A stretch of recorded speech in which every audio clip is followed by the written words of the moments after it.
Asia का सबसे बड़ा एरो शो है। 90 से ज्यादा मुल्क इसमें हिस्सा ले रहे हैं। 17 फरवरी तक ये एरो शो चलेगा।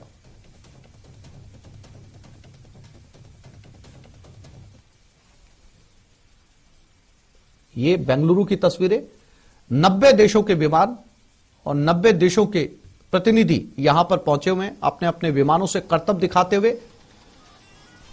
दुनिया के तमाम आधुनिक विमान इस एरो शो के अंदर हिस्सा ले रहे हैं।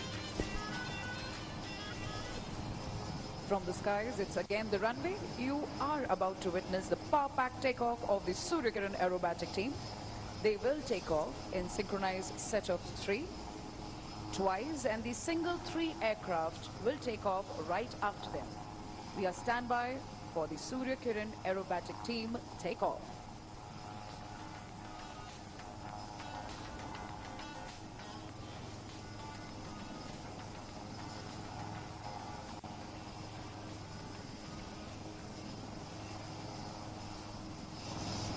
The first 3 set, ladies and gentlemen, taking off right in front of you.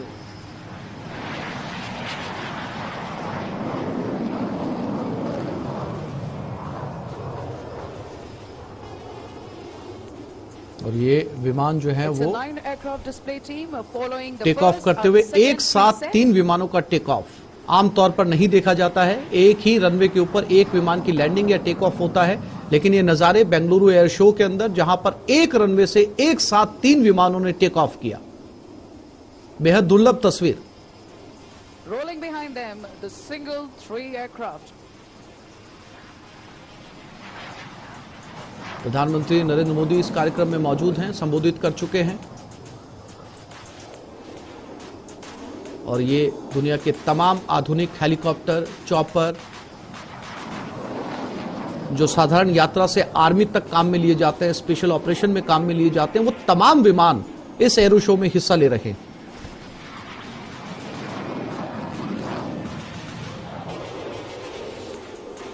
And as they take off, they will be back with a bang.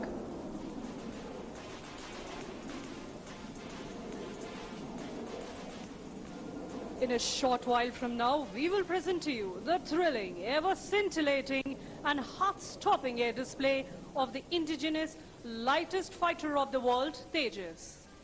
You will be able to watch the magnificent maneuvers of this aircraft on the screen placed in front of you, showing the live feed provided by DRDO's indigenously developed UAV Tapas.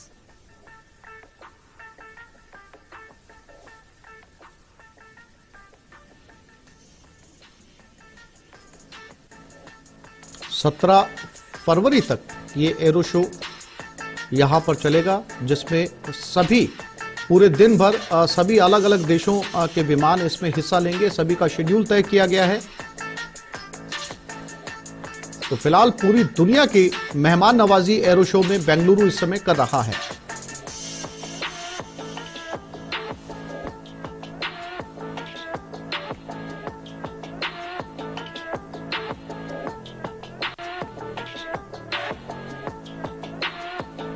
Wing Commander Karthikeya, fondly known as Cat amongst his friends, has lined up the Tejas on the runway for the first maneuver, the show of takeoff. This maneuver is designed to showcase the might of the powerful GE 404 engine. Ladies and gentlemen, Tejas rolling and piercing into the blue skies of Bengaluru.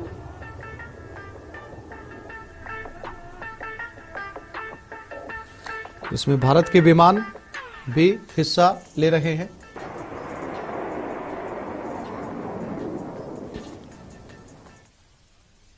और जयपुर के कोटपुतली में चलते हुए truck में आग लग गई। इसके बाद आग में ट्रक का अगला हिस्सा जल गया। वहीं इस घटना में चालक और खलासी बाल बाल बच गए। चालक और खलासी ने ट्रक से नीचे कूदकर अपनी जान बचाई। इसके बाद लोगों ने दमकल विभाग को आग की सूचना दी। मौके पर पहुंची दमकल की टीम ने आग पर काबू पा लिया। ये वो तस्वीरें जहां पर इस ट्रक में आग लग गई थी।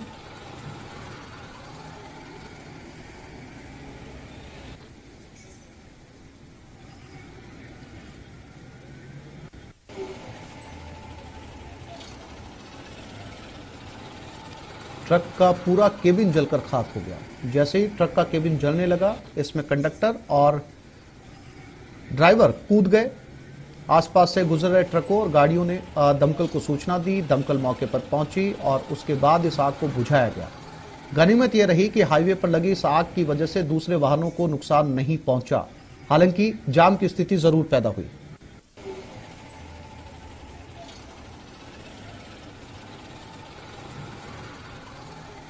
उदयपुर के हिरणमगरी थाना इलाके में मामूली कहासुनी को लेकर एक युवक पर चाकू से हमला कर दिया गया। हमले में युवक गंभीर रूप से घायल हो गया। इसे इलाज के लिए अस्पताल में भर्ती करवाया गया। जानकारी के मुताबिक दो गाड़ियां आपस में टकरा गई, जहां झगड़े में बीच बचाव करने आए आवेश नाम के युवक पर युवकों ने चाकू से हमला कर दिया। फिलहाल पुलिस ने घायल के बयान पर मामला दर्ज कर लिया और अज्ञात हमलावरों की तलाश शुरू कर दी है।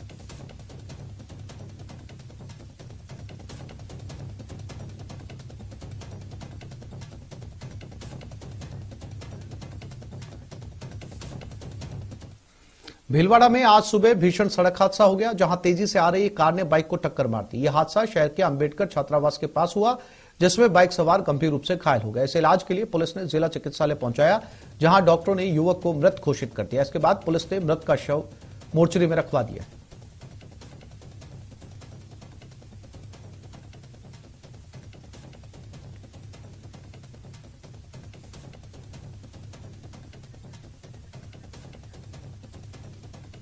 और सुनते हैं बीजेपी प्रदेश अध्यक्ष सतीश पूनिया को।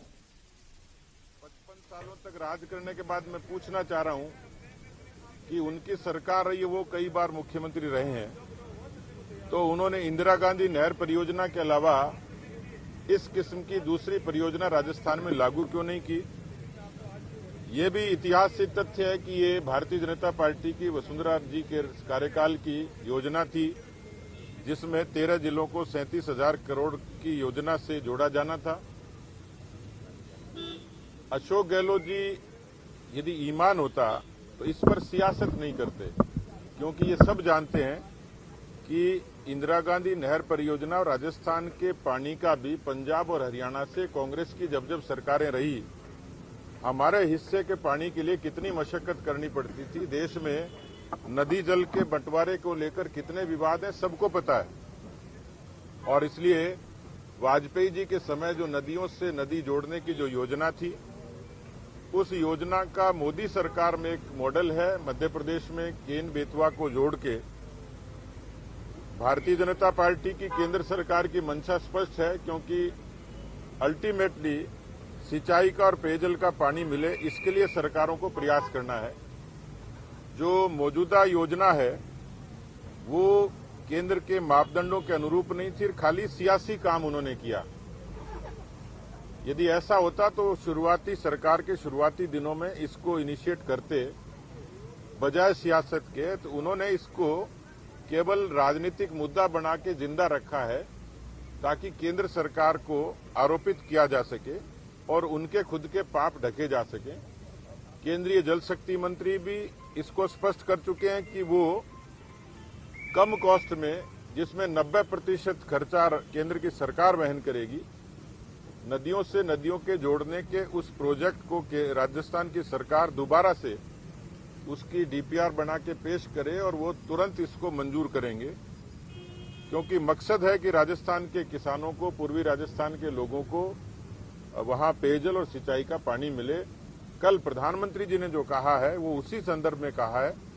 प्रधानमंत्री, केंद्रीय जल शक्ति मंत्री, भारत की सरकार पूर्वी राजस्थान को जो नदियां हैं उनको जोड़ के उनके जरिए और राजस्थान के लोगों को सहूलियत देने के लिए प्रतिबद्ध है। दूसरे प्रदेशों से खासतौर पर, क्योंकि मध्य प्रदेश से भी इसका ताल्लुक है, इसलिए कल उल्लेख किया था। इसका मसौदा तैयार हो गया, प्रस्ताव तैयार हो गया और दोनों ही सरकारों को इसके बारे में फैसला लेना है, समझौता करना है।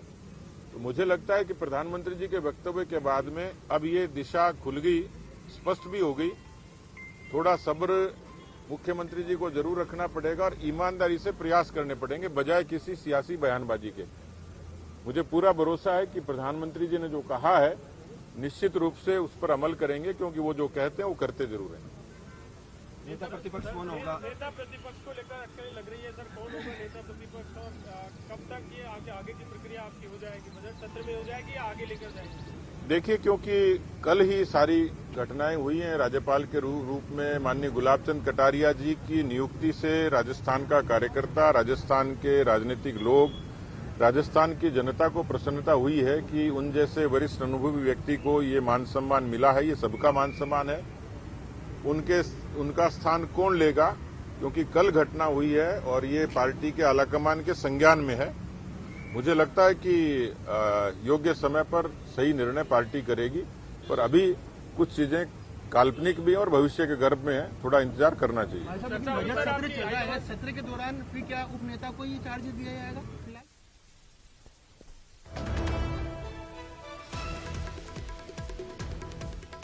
इस वक्त की बड़ी खबर, बजट सत्र का दूसरा चरण। सदन में आज बजट पर वाद विवाद होगा। जो घोषणाएं बजट में की गई हैं, 16 तारीख को मुख्यमंत्री इन तमाम सवालों के जवाब देंगे। 3 बजे बीएससी की मीटिंग होगी और जिसमें सदन की आगे की कार्रवाई पर चर्चा होगी।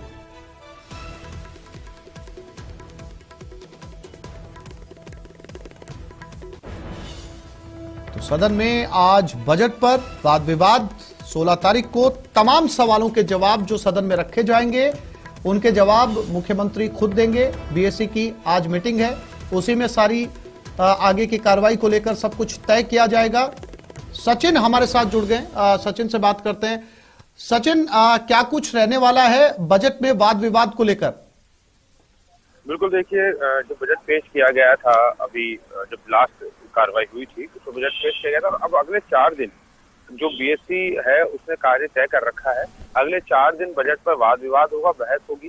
सत्ता पक्ष और विपक्ष के जो लोग हैं वो अपनी अपनी बात रखेंगे। कुछ विधायक होंगे वो अपने कुछ ऐसी मांगे उठाएंगे जो वो चाहते हैं कि बजट में शामिल की जाए। तो जब 16 तारीख को बजट पर जवाब देंगे मुख्यमंत्री अशोक गहलोत, उस समय कई ऐसी मांगे होंगी जिनको नई मांगे होंगी या नई घोषणाएं उस दिन बजट में हो सकती है। वाद विवाद का जो समय रखा जाता है, ये इसलिए रखा जाता है कि जब कुछ ऐसी मांगे जो छूट गई हो और बाद में लगता है कि इन्हें शामिल किया जाना चाहिए, तो वाद विवाद में सामने आती है। तो अगले 4 दिन आज से लेकर गुरुवार तक शाम 5 बजे तक, जब तक कि मुख्यमंत्री जवाब नहीं दे देते, तब तक पक्ष और विपक्ष के जो तमाम लोग हैं वो अपनी अपनी बात रखेंगे बजट को लेकर। कुछ ऐसी कोशिश रहेगी विपक्ष की कि कुछ घोषणाओं को लेकर वो ये बताने की कोशिश भी करेगा कि ये घोषणा पूरी हो ही नहीं सकती, इसके अंदर ये पेच है, इतना फंड चाहिए और सरकार के पास समय नहीं है। तो इन तमाम चीजों का जवाब, जो विपक्ष के आरोप होंगे बजट घोषणाओं को लेकर, उसका जवाब भी जो है मुख्यमंत्री अशोक गहलोत चौथे दिन शाम को संभवतः 5 बजे होगा। हालांकि अभी समय तय नहीं है, लेकिन एक प्रथा है, एक परंपरा है, उसके अनुसार शाम 5 बजे ही मुख्यमंत्री जो है अपना जवाब पेश करते हैं और उससे पहले नेता प्रतिपक्ष जो है वो अपना जवाब देते हैं।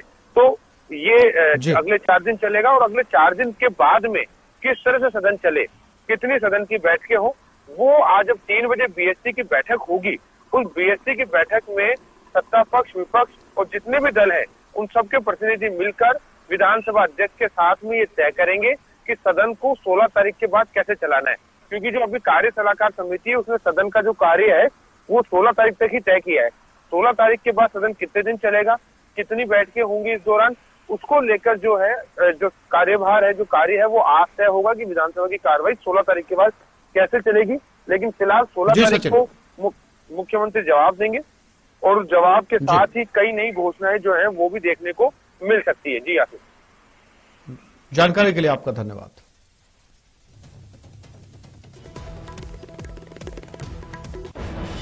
झुंझुनू की सूरजगढ़ पुलिस ने अवैध हथियार तस्करी पर कार्रवाई की। पुलिस ने हथियार बेचने वाले एक युवक को गिरफ्तार किया। बता दें, पुलिस ने 2 दिन पहले अवैध हथियार के साथ एक युवक को गिरफ्तार किया था।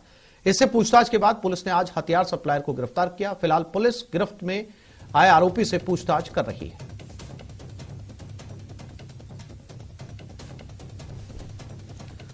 सूरजगढ़ पुलिस ने इस शख्स को गिरफ्तार किया है। अवैध हथियारों की तस्करी,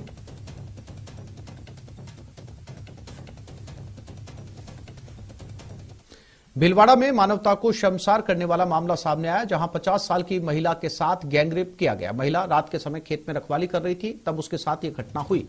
पीड़िता के चिल्लाने पर आसपास के खेत में मौजूद लोग वहां पहुंचे, लेकिन आरोपियों ने उनके साथ भी मारपीट की। वहीं मामले में चौंका देने वाली बात यह है कि रेप करने वाले सभी आरोपियों की उम्र 25 साल के आसपास है। पीड़िता ने थाने में मामला दर्ज करवाया। इसके बाद पुलिस आरोपियों की तलाश में जुट गई।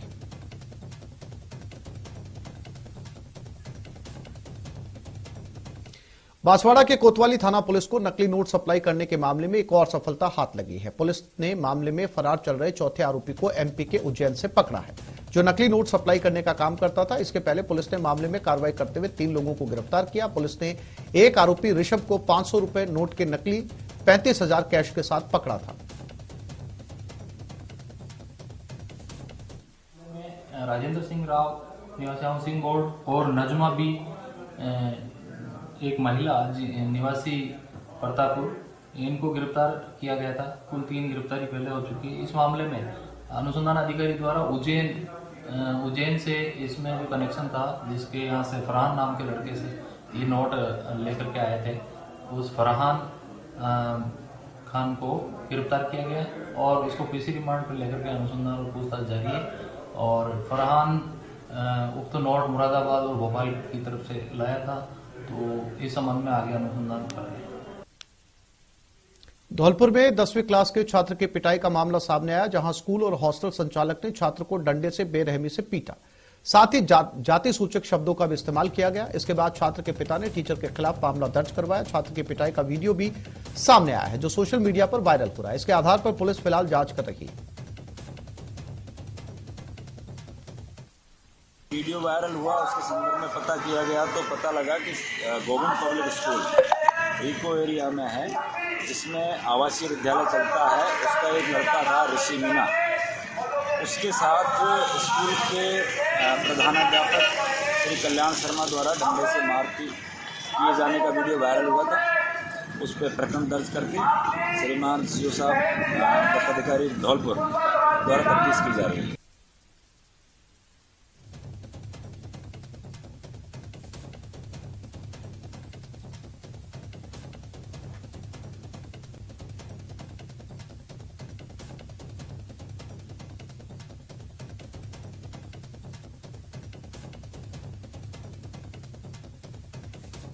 और इसी वीडियो के आधार पर ये कार्रवाई की गई है। ये वीडियो इस समय सोशल मीडिया पर वायरल हो रहा है।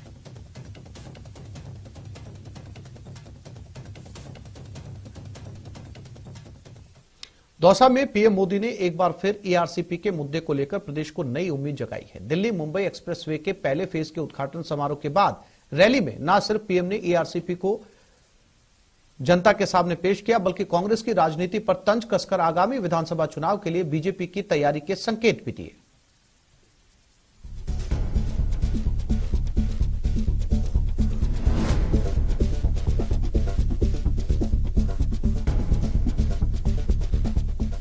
दिल्ली मुंबई एक्सप्रेसवे के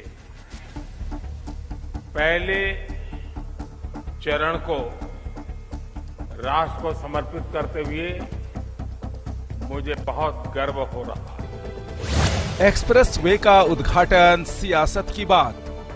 साथियों, राजस्थान में पानी की चुनौती का समाधान भाजपा सरकार की प्राथमिकता है।